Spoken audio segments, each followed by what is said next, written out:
Warahmatullahi wabarakatuh. Saya dari kelompok 2 atas nama Mugulam Ramadan C319005.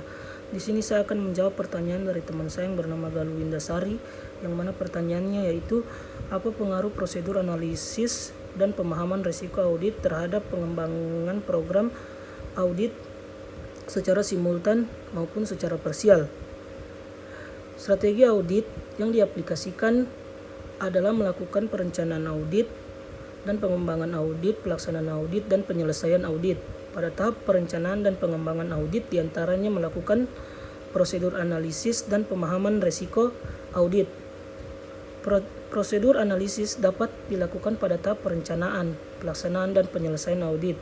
Tujuan pelaksanaan prosedur analis yaitu untuk memahami usaha bisnis, menentukan dapat tidaknya bisnis berlanjut, menentukan kemungkinan adanya salah saji, dan menilai kewajaran laporan keuangan secara keseluruhan. Strategi lainnya adalah pemahaman terhadap risiko audit. Risiko audit merupakan kegagalan auditor dalam mengumpulkan atau menilai bukti audit yang disebabkan oleh risiko bawaan, risiko pengendalian, dan risiko deteksi. Kedua strategi di atas akhirnya akan mempengaruhi pengembangan program audit. Program audit merupakan sekumpulan rangkaian tindakan yang dilakukan dalam mengumpulkan dan menilai bukti audit, pertimbangan jumlah sampel, item-item yang diperiksa, dan waktu pengujian. Kegagalan audit dalam arti tidak sepenuhnya memperoleh keyakinan dalam hal mengumpulkan dan mengevaluasi bukti audit disebab oleh kurangnya perencanaan audit. Diharapkan dengan pemahaman mendalam tentang proses analisis dan pemahaman risiko audit, pengembangan program audit dapat mencapai tujuan untuk menyatakan pendapat atas kewajaran penyajian laporan keuangan maupun tujuan untuk meyakinkan transaksi sebagai wujud implementasi perencanaan audit. Nah, selanjutnya itu ada prosedur analisis dan pemahaman risiko audit terhadap pengembangan program audit secara simultan dan secara parsial. Keduanya ini memiliki hubungan yang sangat signifikan, yang dimana hipotesis menyatakan bahwa terdapat pengaruh parsial yang signifikan terhadap kualitas audit yang dihasilkan, dan pengalaman serta independensi auditor mempunyai pengaruh secara simultan terhadap pengembangan program atau kualitas audit. Sedangkan kalau secara disfungsional, keduanya memiliki hubungan yang timbal balik, di mana secara simultan memiliki hubungan yang sangat signifikan, sedangkan secara parsial tidak memiliki hubungan yang signifikan terhadap pengembangan program audit. Sekian dan terima kasih.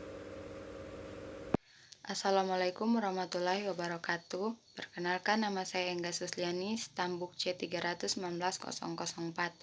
Di sini saya akan menjawab pertanyaan dari Sri Wandansari. Pertanyaannya adalah, apakah hasil pengujian substansif yang baik selalu berarti pengendalian telah dilakukan dengan baik?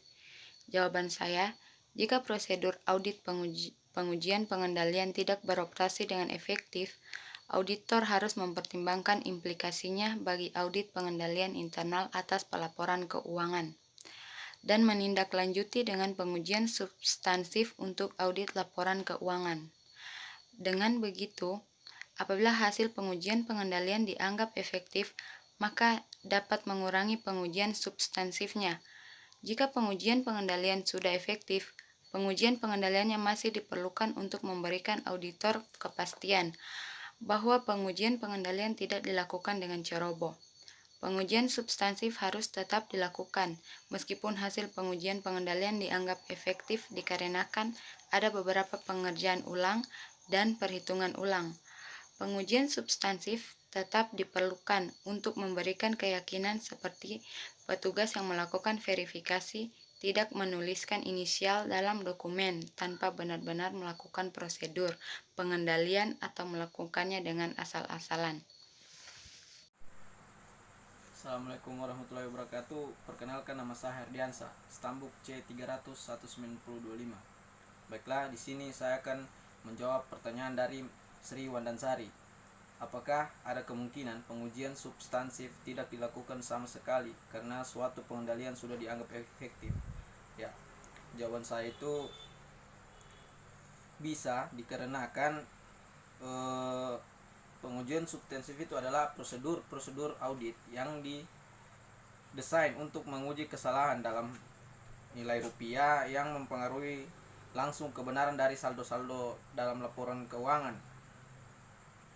Namun dari semua itu kita harus memeriksa kembali apakah laporan-laporan saldo tersebut dan laporan keuangan itu sudah efektif, sudah benar-benar efektif, tidak ada lagi terjadi kesalahan, salah saji. Seperti itu adalah indikasi yang jelas dari salah saji dari akun-akun.